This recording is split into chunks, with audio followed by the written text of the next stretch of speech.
Nabibo na usab ang taga-barangay Imbayaw, Don Carlos Bukidnon, alang sa gipahigayon nga Kid King and Queen, school year 2024 to 2025, dinhi sa atong tulunghaan sa Imbayaw Elementary School. Unya nagpaabot og mensahe ang ato ang halangdon nga kapitan Honorable Virgilio Balansag alang sa pagpaabot og suporta ug pagpasalamat sa atong tulunghaan ingon man sa makatawhan dres tibok barangay Imbayaw. Unya nagpaabot og mensahe nga ang ato ang drilling nga water system umabotay na gyud ang dugay na nagdid natong gipangandoy. Og nagpaabot og mensahe ang Education Committee nga kagawad si Honorable Toto Lausa alang sa pagpaabot og hugot nga pagsuporta sa atong tulunghaan ingon man sa mga kabataan nga nangiskwela. Ingon man usab ang SPTA President nga si Kuya Barinya nagpaabot og mensahe sa hugot nga pagsuporta sa mga bulhaton ingon man sa tulunghaan ug nagpaabot po sa pagpasalamat sa tulo ka mga barangay officials nga naghatag gyud og concrete fence diri sa atong eskwelahan. Ug salamat pud kayo nagsugod na gyud og paso ang atong mga kabataan diha. Ug salamat gyud kaayo sa mga ginikanan ingon man sa tanang mga nagsuporta.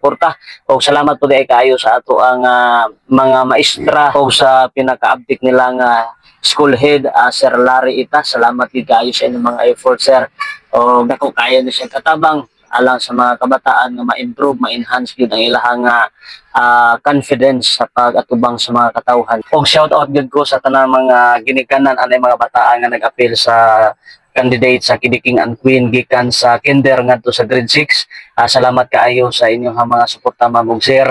O dako kaayo ni siya nga katabang sa pag-improve, pag-enhance sa mga confidence sa inyong mga kabataan. So siguro ang uban mahadlok o dili gid masugot nga mahimo nga representative ang ilang mga kabataan tungod kay tinuod gasto gyud siya unya daghan kay ka o pwede nga magasto ani pero sa laing bahin dako kaayo ni siya og improvement sa imong mga anak nga naka-experience gyud sila. Ug salamat po no sa tanang mga tao nga nahatagan og sobre para sa candidate sa Kid King and Queen. Salamat kay sa inyong pagsuporta o kabalo-babo nga dako kay ni katabang sa atong tulunghaan kay dako pagid kay kulang ang ato ang perimeter fence nga wala pa gyud natuyok in town kay need gyud siya nga ma-close siya. So salamat gyud kaayo kay tungod ani nga buluhaton, tungod ani nga activity dako kaayo importansya o dako kayo ni siya og impact para sa ato ang tulunghaan sa Imbayaw Elementary School. Ug salamat po diay sa mga katawhan nga nitambong gyud aning activity sa taga Barangay Imbayaw.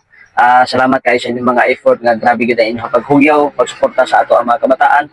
O salamat po sa mga intern gikan sa Old Nungnungan National High School nga gikan sa pagsugod, gikan pag-decorate. Salamat gyud kaayo sa inyong mga effort ug sa tanang mga opisyalis ingon man sa mga teachers, mga volunteers nga nag-effort ani nga decoration. Salamat gyud kaayo, nice kayo. Ug salamat pud kaayo sa mga board of judges nga nakaabot gyud mo diri nga safe and sound. O salamat kay sa inyong mga effort nga wala gyud mo nibalibad nga nahimo mong kabahin sa malampuson nga activity sa Kid King and Queen school year 2024-2025. And once again, congratulations sa mga candidates o labi na sa nahimo nga bag-ong natanghal nga Kid King and Queen sa Imbayaw Elementary School. So daghang kayong salamat o ingon man sa mga teachers niini nga mga estudyante gikan sa kindergarten paingon sa grade 6 o labi na sa ato ang abutan ug maaptikon nga school head Sir Larry Ita. Salamat din kay sir sa walay puas nga pagsuporta sa buluhaton. Thank you barangay officials, salamat pud kay sa inyong hugot nga pagsuporta o sa sunod na pud pohon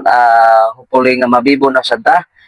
Mao ra gyud ni kalingawon in town diri sa Barangay Imbayaw kay kung walay mga activity grabe gyud pud ni kamingaw kay mao pud ni siya ang usa sa mga gagmay nga barangay sa lungsod sa Don Carlos. Ug kaning Imbayaw nga barangay mao ni siya ang pinakatuktok nga part sa lungsod sa Don Carlos nga highest kayong elevation. So diri na to makita nga madungawan na to ang airport, madungawan na to ang kinatibuk-an nga lungsod sa Don Carlos tungod kay grabe man gid ni kahabog diri nga dapit mao na nga ang among gikinahanglan diri.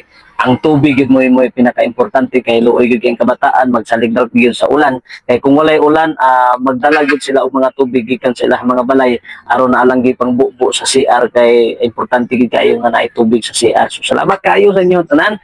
O grabe po na kung lingawa wa gyud ko nag-experience kay random shots ra gyud ni ako ang gipang shoot diri kay wa man gyud ko kapabor ani unya may na lang natay handumanan nga nakatambong pud ta di ay sa Kid King and Queen. Salamat kayo sa mga katawhan diri sa Barangay Imbayaw.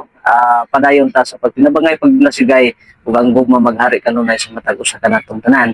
Og kanin yung tanan di natatamo na matag sa tagsa og mention og kinsa mo basta kay salamat kay sa inyong tanan. O hopefully nga kani nga video sa tanang taga Barangay Imbayaw ato ni mapakot og salamat sa inyo kung suporta sa ato mini vlog. O hopefully nga sa sunod ato pong i-picture kini ato ang tulunghaan ug unsa po'y update aning ato ang tulunghaan diri sa Imbayaw Elementary School kay ato po ipakita ug unsa po ni sa kadabes diri. Kung nasayod ko nga sa mga ginikanan ng mga bata nga ni-appeal sa Kidiking and Queen, proud din kay sila nga nagsudong sa ilang mga bata nga nitungtong sa stage ug pagpasundayan sa ilang mga unique nga mga talento gikan sa pagsayaw, kanta ug drama nga mao gyud nakapabibo sa mga katawhan sa Barangay Imbayaw. Unya daghan po kay silang mga sas nga gitaod sa ilang mga kalawasan nga mahinungdan nga nagmalipayon gyud ato ang mga candidates sa Kidiking and Queen. O salamat gyud kayo sa tanan mga efforts ma'am ug sir. O God bless inyo tanan. Salamat kayo sa makausap pa. Dalaygon ang Dios.